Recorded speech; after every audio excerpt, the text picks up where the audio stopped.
Bienvenidos a un nuevo video.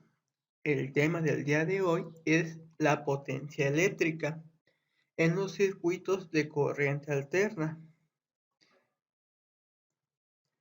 Vamos a comenzar considerando que tenemos dos magnitudes, una señal de voltaje y una señal de corriente. Vamos a trabajarla como si fueran señales cosenoidales. Está compuesta de una amplitud, de una frecuencia y de un desfasamiento. Entonces, recordemos que la potencia instantánea, es decir, la que está a través del tiempo, se calcula como voltaje por corriente. Entonces, al sustituir estas dos magnitudes, que son de corriente alterna, en la fórmula de potencia, voltaje por corriente, obtenemos lo siguiente, voltaje y corriente. Y podemos multiplicar voltaje y corriente. La M significa que es máxima, la amplitud, voltaje máximo, corriente máxima. Pero tenemos lo que son la multiplicación de los cosenos, coseno de omega t y coseno de omega t. Entonces, lo que se hace acá es que se va a utilizar una identidad trigonométrica, coseno de A por coseno de B, que es igual a esta expresión.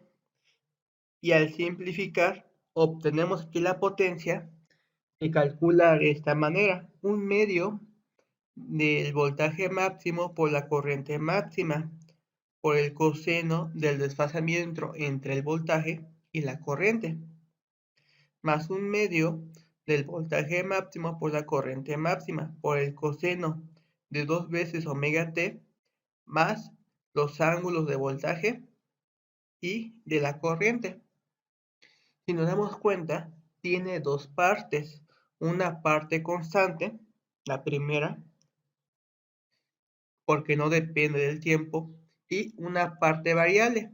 En este caso sí va a depender del valor del tiempo, que está dentro del coseno de 2 omega t.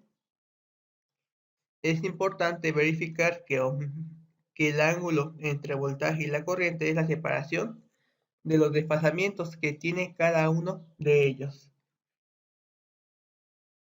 Por ejemplo, vamos a considerar una señal de voltaje 180 el seno de 377t y una señal de corriente 70 el seno de 377t menos 35. Vamos a calcular y simular la potencia instantánea. Lo que podemos hacer nosotros es ingresar estas funciones en un graficador, por ejemplo GeoGebra, y aquí las tenemos. La señal de voltaje es la azul, la señal de corriente es la roja.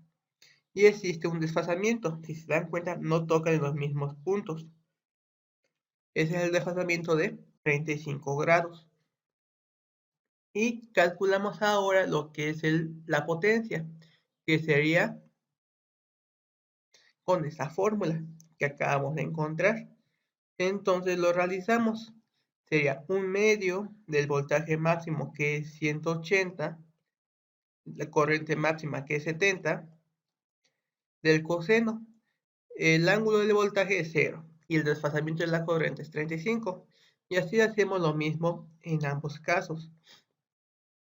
Es importante que identifiquen que se puede aplicar siempre y cuando el voltaje y la corriente tengan la misma frecuencia. Al ir simplificando, vamos a obtener esta expresión,